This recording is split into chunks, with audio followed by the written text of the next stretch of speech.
Shalom, shalom, shalom, chers frères et sœurs, soyez les bienvenus dans cette nouvelle vidéo. Je vous prie de la regarder du début jusqu'à la fin. Alors, j'ai une question à vous poser dans cette vidéo. Saviez-vous que le paradis sera sur terre? Beaucoup sont ceux qui pensent que le paradis c'est au ciel et que nous irons au ciel, nous qui croyons au Seigneur Jésus-Christ. Mais peu sont ceux qui savent que le paradis sera sur cette terre. Alors, dans cette vidéo, nous allons parler du paradis. Et nous allons vous montrer par la parole de Dieu que le paradis sera sur terre. Alléluia. Et plus important encore, qui sont ceux qui entreront dans le paradis? On en a eu à développer un peu dans notre dernière vidéo où on a parlé des souillures. Mais vous allez voir que nous allons encore développer encore des choses très importantes. Voilà pourquoi je vous prie de regarder la vidéo du début jusqu'à la fin. Bien-aimés dans le Seigneur, je vous encourage, s'il vous plaît, à nous encourager juste en liker la vidéo ou encore en la partageant. Vous savez, quand vous likez la vidéo, cela montre que la vidéo est intéressante et on va proposer à d'autres personnes. Vous voyez, c'est des interactions qui fait que la vidéo va attirer davantage des vues. On va nous proposer davantage des vues. Mais si on ne like pas, vous allez voir que l'algorithme va limiter la visualisation de cette vidéo. C'est pourquoi je vous prie, bien-aimés dans le Seigneur, de nous aider. Nous voulons gagner des âmes à Christ. Nous voulons éclairer les enfants de Dieu. Nous voulons édifier les enfants de Dieu. Aidez-nous à les édifier juste en likant ou encore en partageant la vidéo. Que Dieu vous bénisse et que sa grâce vous soit multipliée. Prions. Notre Père, notre Dieu, nous te sommes reconnaissants pour le salut que tu nous accordes en Jésus-Christ. Je prie que le Saint-Esprit intervienne encore à travers cette vidéo pour éclairer et édifier ton peuple et que toute la gloire te revienne. Au nom de Jésus-Christ. Amen. Alors soyez encore une fois de plus la bienvenue et shalom à vous. Lisons la parole de Dieu dans le livre d'Apocalypse, le chapitre 21. La question est de savoir, est-ce que vous saviez que le paradis sera sur terre? Oui, le paradis sera sur terre. Mais la plus grande question, sur quelle terre? Alléluia. Ça sera sur quelle terre? Est-ce que sur cette terre sur laquelle nous vivons aujourd'hui? La réponse est non. Parce que cette terre a déjà connu trop de souillures. On a vu dans la dernière vidéo que rien de souillé n'entrera dans le paradis. Alors, si rien de souillé n'entrera dans le paradis, est-ce que le paradis pourra être sur cette terre qui a déjà connu des souillures? La réponse est non. Alors, Dieu détruira la terre comme il a détruit au temps de Noé. Voyons ce que la parole de Dieu nous dit dans le livre d'Apocalypse, le chapitre 21, à partir de verset 20, à partir de verset 1er. Puis je vis un nouveau ciel et une nouvelle terre, car le premier ciel et la première terre avaient disparu, et la mer n'était plus. Et je vis descendre du ciel d'auprès de Dieu la ville sainte, la nouvelle Jérusalem, préparée comme une épouse qui s'est parée pour son époux. Et j'entendis du trône une voix forte qui disait, voici le tabernacle de Dieu avec les hommes. Il habitera avec eux et ils seront son peuple et Dieu lui-même sera avec eux. Arrêtons-nous déjà là, bien-aimés dans le Seigneur. La parole de Dieu nous montre que la première terre, c'est-à-dire la terre sur laquelle nous sommes aujourd'hui, sera disparue. Dieu détruira cette terre. Pourquoi? Parce que cette terre a déjà connu la souillure. Et la Bible dit, une fois que cette terre sera disparue, et le ciel que nous voyons au-dessus de notre tête aussi sera disparu. Et alors, le paradis, qui est aussi appelé la Nouvelle Jérusalem, qui est aussi appelé le tabernacle de Dieu avec les hommes, descendra du ciel et se posera sur une nouvelle terre qui n'a pas connu de souillure. Et c'est sur cette nouvelle terre que le paradis qui descendra comme une ville déjà bien préparée se posera sur cette nouvelle terre. Alléluia. Et c'est sur cette nouvelle terre que le paradis sera. Parce que cette terre sur laquelle nous sommes a déjà connu trop de souillures, des meurtres, de l'adultère, de l'impudicité, trop de choses, cette nouvelle terre, trop de mauvaises choses, cette terre sur laquelle nous sommes a connu. Et Dieu qui est saint ne peut être sur cette terre parce qu'il est saint. Il ne peut pas demeurer sur cette terre. Et la Bible dit, cette terre sera disparue et il y aura une nouvelle terre. C'est sur la nouvelle terre que le paradis se posera. Se posera parce que c'est une ville qui est déjà prête. Et la Bible dit, le paradis descendra du ciel et se posera sur la nouvelle terre. Chose merveilleuse, le paradis est appelé le tabernacle de Dieu avec les hommes, c'est-à-dire le demeure de Dieu avec les hommes. Là où Dieu et les hommes seront. Bien-aimés dans le Seigneur, c'est merveilleux de connaître cela. C'est merveilleux de connaître cela. Et cela doit nous donner la force à persévérer dans la foi, à demeurer ferme dans la foi. Parce que ce Dieu qu'on a tant entendu parler de lui, nous serons avec lui, nous vivrons avec lui. Dans ce lieu qui est appelé la Nouvelle Jérusalem, le tabernacle de Dieu avec les hommes. C'est merveilleux, bien-aimés dans le Seigneur, de vivre avec Dieu. Alors, l'un des détails que nous devons connaître, c'est que on parle souvent de l'enlèvement de l'Église. L'Église monte au ciel, mais l'Église ne restera pas au ciel. L'Église monte au ciel, ou l'enlèvement de l'Église, pour les noces de l'agneau. Et après un temps, l'Église reviendra sur terre avec le Seigneur Jésus pour le règne de 1000 ans, où le Seigneur Jésus régnera sur terre. Il sera assis sur le trône de David. Il sera le Seigneur des Seigneurs. Il sera le roi des rois sur cette terre où il régnera en tant que roi des rois, Seigneur des Seigneurs pendant 1000 ans. Alléluia. Et c'est après les 1000 ans, pendant 1000 ans, la parole de Dieu nous révèle que Satan sera lié. Et il y aura la paix parce que le prince de paix est là. Mais après les 1000 ans, Satan sera relâché juste pour un court temps où ce dernier sera précipité maintenant dans l'étang de feu où il y aura des jugements, où il y aura maintenant la fin du monde. Et c'est après cette fin qu'il y aura cette nouvelle terre sur laquelle le paradis se posera. Alors, par la grâce de Dieu, dans une prochaine vidéo, nous parlerons de jugement. Parce que quand nous parlons de jugement dernier, il y a beaucoup de choses à dire au sujet du jugement. Quand on parle de la fin du monde, il y a beaucoup de choses. Il y a la fin des temps et il y a la fin du monde. Ce sont des choses que par la grâce de Dieu, nous parlerons dans nos prochaines vidéos. Alors, continuons la lecture.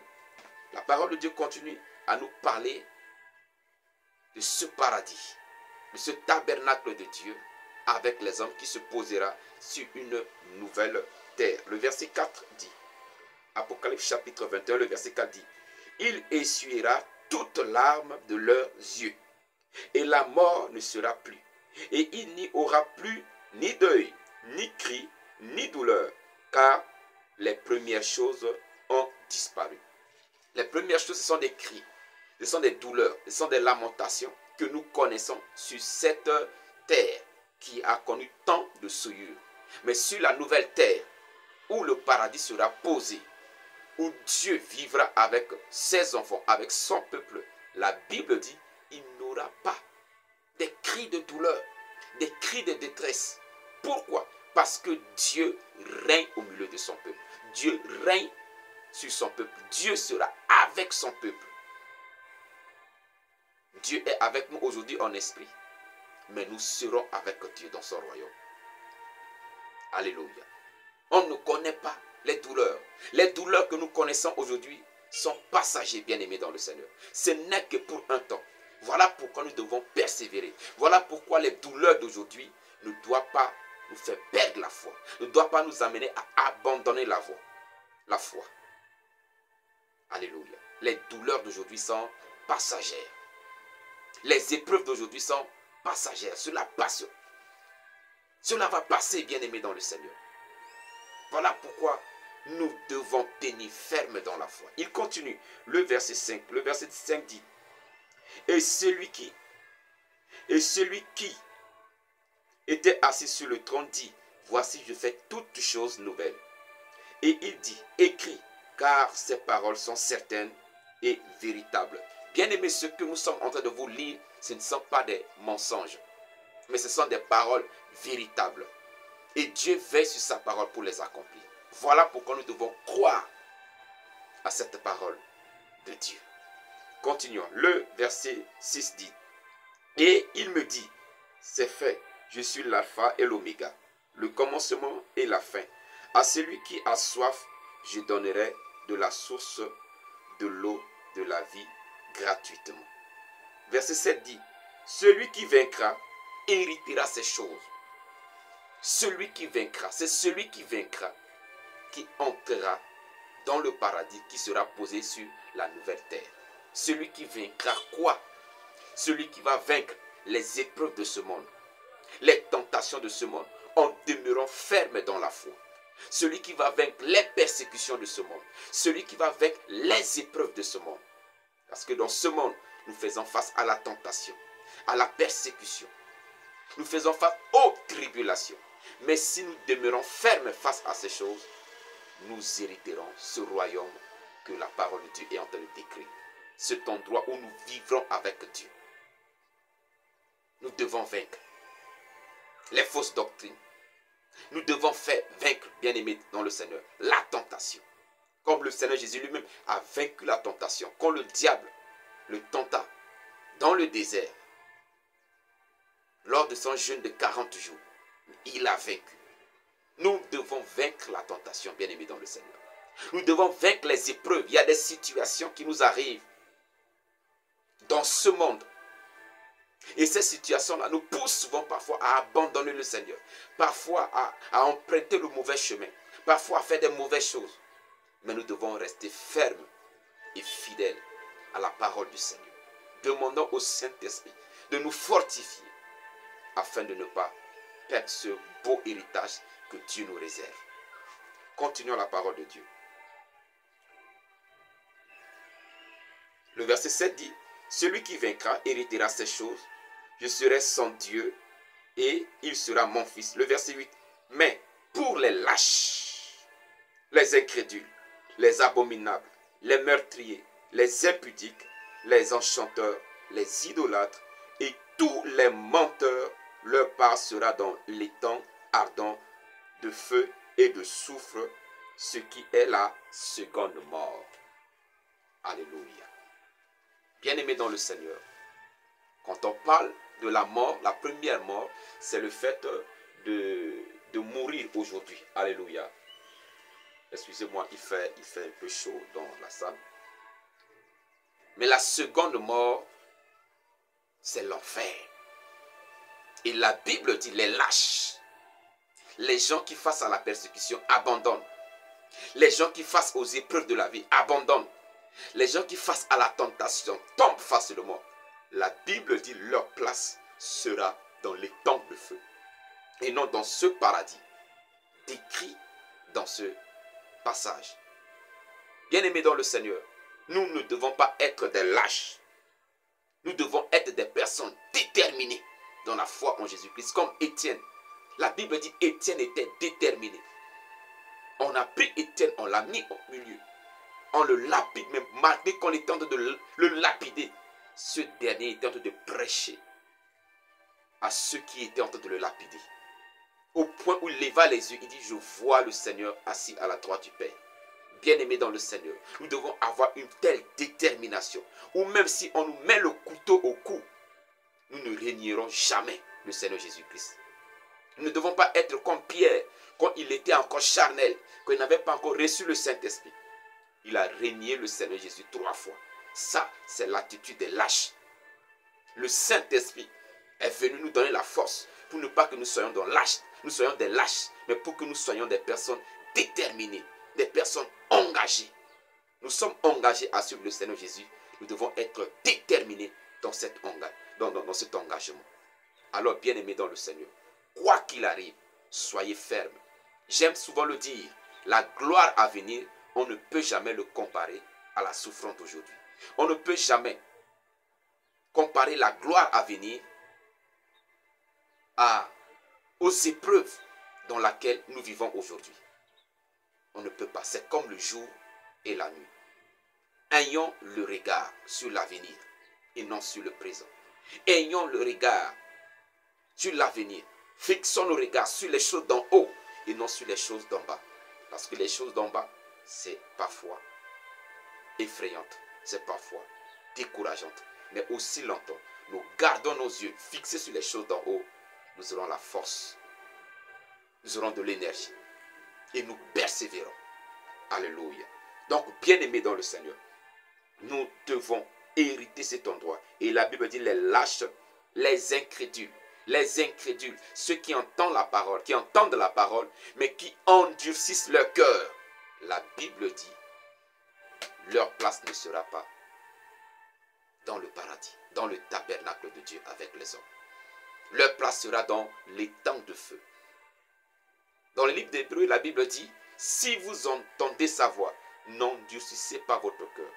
L'incrédulité, c'est le fait d'endurcir son cœur. C'est le refus de la vérité. On nous présente la vérité en face, mais on endurcit le cœur. On dit non, quand on parle de la fin du monde là, c'est faux. On dit Jésus revient là, c'est faux. On dit paradis, le paradis n'existe pas. Le paradis, c'est la vie sur terre. Mais, quand le temps du jugement de Dieu arrivera, il n'y aura pas des excuses. C'est maintenant qu'il faut se repentir. C'est maintenant qu'il faut se repentir. Les incrédules, leur place sera dans les temps de feu. Les abominables, ceux qui commettent des actions abominables. Nous voyons aujourd'hui, hommes et hommes se marient, femmes et femmes ont des relations sexuelles, hommes et animal, femmes et animal, on voit des choses comme ça dans le monde. L'abomination. L'abomination. La Bible dit les abominables, leur place sera dans les temps de feu. Alléluia. C'est la parole de Dieu. Ce n'est pas ma parole. C'est la parole du Seigneur. Ceux qui commettent des actions abominables, leur place ne sera pas dans le tabernacle de Dieu avec les hommes, mais dans les temps de feu. Cet endroit qui est destiné à Satan. Alléluia. Les abominables, les meurtriers, ceux qui tuent, ceux qui font du mal. Leur place là dans quoi? Dans les temps de feu. Les impudiques, ceux qui vivent dans la débauche, ceux qui vivent dans l'adultère. Leur place, ça sera dans quoi? Dans les temps du feu. Il continue, dit, les enchanteurs, ceux qui aiment, comment on appelle ça là? J'ai oublié le nom. Oh là là, les enchanteurs, ceux qui, bon, c'est un peu comme les charlatans. Comment on appelle ça là? Excusez-moi, je suis en train d'oublier. Ceux qui aiment consulter. Oh là là, désolé, j'ai oublié. Saint-Esprit, aide-moi. Ceux qui aiment, oui, pas les prédictions, parce que les prédictions, la parole de Dieu prédit aussi les choses. Vous voyez, j'ai oublié. Il y a souvent des signes, les taureaux, les lions et les quoi. Ceux qui aiment suivre ces choses, ce sont des chansons, les enchanteurs. Alléluia. Les enchanteurs, leur place, ça sera dans les temps de feu. La parole de Dieu continue. Les idolâtres, ceux au lieu d'adorer le Créateur, ils adorent la créature. Ils se prosternent devant la créature. Les idolâtres, ceux qui aiment les choses du monde plus que Dieu. Quand tu aimes quelque chose plus que Dieu, cela devient une idolâtrie. La parole de Dieu dit, leur place est dans les temps de feu. Et tous les menteurs, Ceux qui mentent comme ils boivent de l'eau. Les menteurs. Il y a des gens qui aiment mentir. Leur vie est basée sur le mensonge. Tout ce qu'ils font, basé sur le mensonge. La Bible dit, leur place est dans l'étang de feu. Leur part sera dans l'étang ardent de feu et de soufre, ce qui est la seconde mort. Alors, bien-aimés dans le Seigneur, nous devons éviter la seconde mort. C'est une souffrance que nous ne pourrons pas supporter. C'est à éviter. Nous devons tout faire pour faire quoi? Pour être dans le tabernacle de Dieu avec les hommes. Et pour cela, nous devons accepter Jésus comme notre Seigneur et Sauveur. Une fois accepté Jésus, nous devons laisser le Saint-Esprit nous conduire. Laissez le Saint-Esprit. Ne marchez pas selon la chair. C'est la chair qui nous conduit dans les meurtres. C'est la chair qui nous conduit dans l'abomination. C'est la chair qui nous conduit dans les mensonges. C'est la chair qui nous conduit dans l'impudicité. Ces choses que la parole de Dieu a citées ici. Que ceux qui commettent ces choses, ceux qui vivent dans ces choses, n'hériteront pas le tabernacle de Dieu avec les hommes. Que Dieu vous bénisse. Que sa grâce soit sur vous. Je prie que le Saint-Esprit nous aide à vivre selon la parole de Dieu pour hériter le royaume de Dieu. Partagez la vidéo, likez la vidéo pour attirer d'autres personnes à suivre notre vidéo pour le salut de leur âme. Que Dieu vous bénisse. Rendez-vous dans la prochaine vidéo. Shalom à vous.